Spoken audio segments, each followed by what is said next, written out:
Russian cuisine is not just borscht and pierogis, we have dishes that foreigners don't understand and sometimes even fear. Holodets that moves on a plate, salad that turns into soup, a herring under a layer of mayo, Kissel that seems to be drink but not quite, and also kefir which ferments, and buckwheat which is fed to horses in some countries. This is the taste of childhood and comfort for Russians, but a mystery for tourists. But how did this happen? Where did these dishes come from? Why do Russians love this food so much, and what do foreigners think about it? Let's figure it out.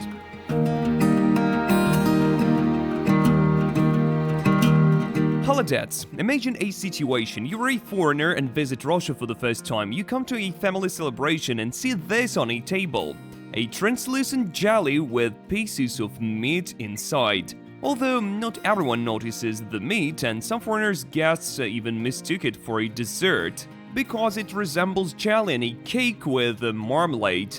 Imagine what a surprise was awaiting them. By the way, holodets is not a purely Russian invention. It is believed that similar dishes existed in ancient Rome. However, according to some sources, noble people ate something like meat jelly made from fish glue. We have an entire episode about fish glue, check it out. Ancient Roman holodets was something like a baked cutlet, and its recipe was described in the cookbook called Apicius, dated to the 5th century. But in Russia it did not appear as a delicacy, but as food for the poor. In the Middle Ages, meat scraps and bones were left over after feasts. They were boiled in a large pot, and then this thick mixture solidified in a cold house. This is how studin appeared. The name comes from the Old Russian word studiony, meaning cold. But in other parts of Russia it was called holodets, and over time aristocracy was offended that ordinary peasants ate such a rich dish while they didn't. Then Russian households began to prepare holodets deliberately. They would cook the meat for a long time, strain the broth, arrange all the pieces nicely, and serve it with mustard or horseradish. But there is also a theory that the dish came from the French. There they served galantine, tender frozen meat in a thick broth. The French cooked veal, pork, or poultry, and then cooked it to a firm jelly consistency and proudly placed it on a festive table.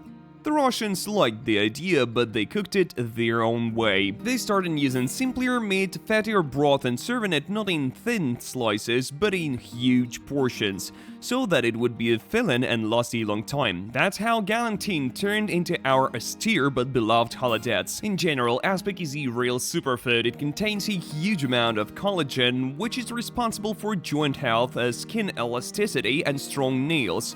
Today, you can find expensive jars of powdered collagen in stores, but our grandmothers didn't even think about that. They just cooked a good rich holodets, and then they didn't know about joint pain even in the old age. In the USSR, aspic was not only healthy but also a festive dish. It was cooked for a long time, simmered on a stove for several hours, then poured into deep plates and left to set. But the main secret was that you didn't have to put it in the refrigerator. You could just take the pot out onto the balcony, let winter bring the holodets to the desired consistency. Sometimes it would set so well that it was difficult to stick a fork in it. Today, holodets is served in trendy restaurants, but not always in the classic form that we're used to seeing. In some places, it is indeed presented as a true art. If you happen to be in Moscow, shashlichny bar in Sretenka Street even included Okroshka in a glass and ice cream aspic. Of course, this seems strange to Russians, but this format may be more convenient for foreigners. It is not as scary as taking a wobbly piece from a plate. And what do foreigners think of it? The French react relatively cautiously. They have something similar to the same meat in jelly, still they find Russian holodets too harsh, coarse, and clearly not as refined as their own version. The Japanese are surprised at first, but then remember they have their own chicken broth with gelatin, which essentially works on the same principle. The Germans grimace at first, but then admit that it's not so bad. They also have something similar called Sülze, but with vinegar and cucumbers, so it's not as bad as it seems. Okroshka. Well, it's a cold, refreshing soup with chopped vegetables and meat. It can be made with kvass or kefir, and sometimes even with sparkling mineral water and sour cream. Yes, that happens too, moreover, I prefer it that way. For us, it's a classic summer dish, but for a foreigner, it's a mystery. Why would you turn a salad into a liquid? Some people, seeing Okroshka for the first time, ask if they can eat vegetables first and then wash it down with kvass or kefir. The history of Okroshka goes back to rural Russia, when peasants were looking for a way to make food filling and refreshing. What was at hand, like vegetables, a little meat or fish, and kvass, a drink that every home always had. That's how this strange but ingenious recipe came about. Cut everything into small cubes and pour something cold and invigorating over it. It was customary to serve Okroshka at the beginning of a meal. The fresh soup stimulated the appetite, preparing the body for the rest. There is a version that Okroshka was invented by Volga Borscht howlers. They were given kvass with vobla as a work ration. Since many of them had teeth problems, they soaked the fish in the drink. To make it thicker and more filling, they added seasonal vegetables such as potatoes and radishes. The idea was a hit among peasants, who began to put leftover vegetables from the table into the dish. Later, when kefir and sour milk became popular, variations on a sour milk base appeared, and since then the debate has not subsided. Okroshka with kvass or kefir. By the way, comment on which option you would prefer, cause that's what we need comments for. Looking forward to the discussion. Modern chefs sometimes experiment and make Okroshka with champagne. It turns out quite refreshing. This version is called Okroshka for aristocrats, and in some Moscow restaurants they serve disassembled Okroshka. The customer gets a plate with chopped ingredients and a separate jug of kvass to let the person decide whether to take the risk or stick to a salad. If it seems that Okroshka is unique, this is not entirely true. Looks like other countries also have this dish. For example, Bulgaria has tarator, sorry if I pronounce it wrong. It's a cold yogurt soup with cucumbers, garlic, and walnuts. In Spain, there is gazpacho, which is also chilled and eaten in hot weather. In Lithuania and Poland, there is cold borscht, which also has a milk base. In Poland, this soup is called chlodnik, and in Lithuania, it is salty barshai. But the idea of mixing sausage, potatoes, and cucumbers with a drink is purely Russian. For example, I recently ate Okroshka with duck in Nizhny Novgorod, and it was sprinkled with smoked meat. Herring under a fur coat. For us, it is a tradition, but for foreigners, it is a real puzzle. Layers of colorful ingredients are covered with mayonnaise, and all this raises a silent question in their minds. Can you even eat it? And that's before they find out it's based on fish. I'll skip over the fact that the name is also shocking to people. The history of herring under a fur coat in the beginning of the 20th century, and its appearance is linked not so much to gastronomy as to politics. According to some versions, this salad was invented during the revolutionary years to feed workers something filling, tasty, and most importantly, to save them from fighting and drunkenness. The recipe appeared at the beginning of the 20th century thanks to Moscow merchant and innkeeper Anastas Bogomilov. The guests of his inn often argued about the turbulent political situation. Every now and then, arguments broke out over different beliefs, often leading to fights, broken dishes, and damage to the tavern's property.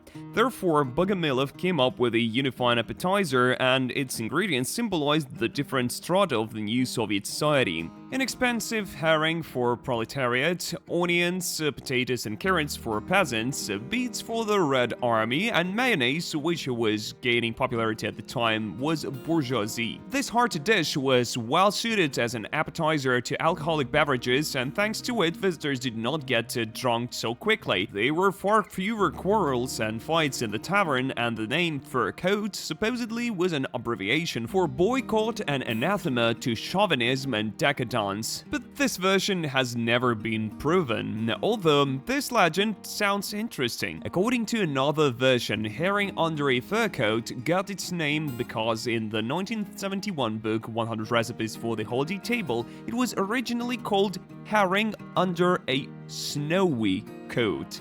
The top layer of beets in this recipe was sprinkled with egg white, grated on a very fine plate. The egg white symbolized the snow that covered the New Year's tree, and over time the name of the salad changed. The snow disappeared and the snowy coat became the fur coat. If Russians are familiar with this salad among foreigners, it causes culture shock. When Americans see herring under a fur coat, they start mentally replaying all the horror movies with seafood covered in mysterious sauces. They can't understand why the fish is hidden under a pile of vegetables and why add so much mayonnaise. The French, whose culinary perception is based on a balance of flavors, clutch their heads. Why mix it all together? Let's take one at a time. The Germans look weary at first, but when they realize they also have a dish with pickled herring, they may even risk trying it. Some restaurants now serve this salad as a roll or in a disassembled form, so that guests can assemble the layers themselves. And in Scandinavia, there is a similar dish called Forsmak, but they mix herring with onions, apples, and sour cream without colored layers. Kissel. We've been familiar with it since childhood. Grandmothers cooked it in pots, it was served for breakfast in kindergarten and in festive glasses in school cafeteria. But offer Kissel to a foreigner and the show begins.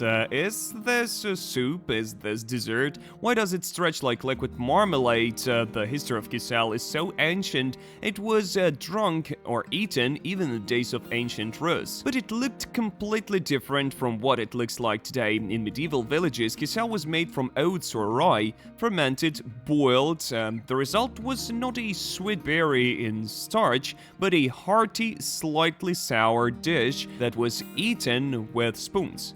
And the name of the drink is related to the word sour, as milk or water had to ferment with flour or grain. When potato starch and fruit were brought to Russia and became more accessible, Kissel turned into a sweet dessert, but the name remained the same. Foreigners perceive Kissel differently. Americans, accustomed to soda and juice, watch with suspicion as the thick mass slowly pour out of the mug. And when they try it, they say it's like a diluted pudding, and the French, for whom dessert is high art form, are perplexed. Why isn't it set? Why isn't it in a glass? Where is the crème brûlée? Germans may remember their very erotic roots, but they find Kissel kind of too runny. The history of buckwheat dates back to ancient times.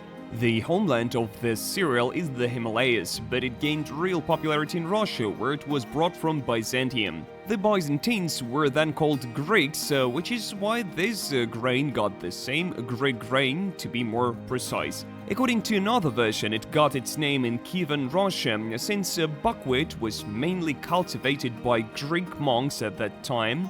They inhabited local monasteries and were considered knowledgeable in agronomy. Another version is that the word greche could have come from grete, to warm, as the grain was calcined in an oven for better storage. While buckwheat is the main side dish in Russia, in all walks of life, in many countries it remains a mystery. Americans, accustomed to rice and pasta, view it with suspicion.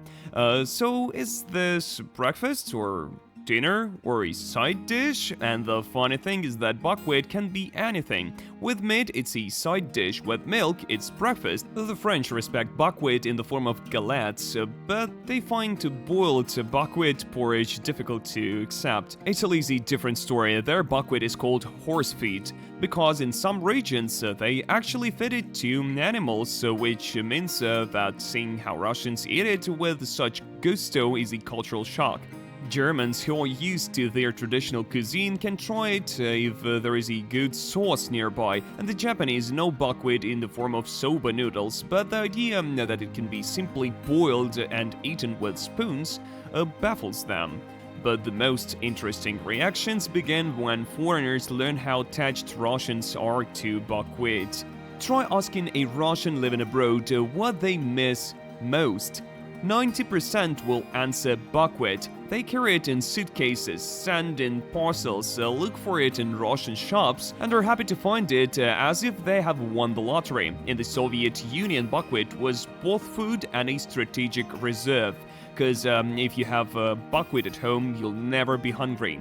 Friends, thanks for watching. If you enjoyed it, please give it a like. It helps in promoting this video. Write your comments, even if you have something negative to say. My team and I will take your advice and make an episode that you'll like. For now, bye and see you in the next episodes.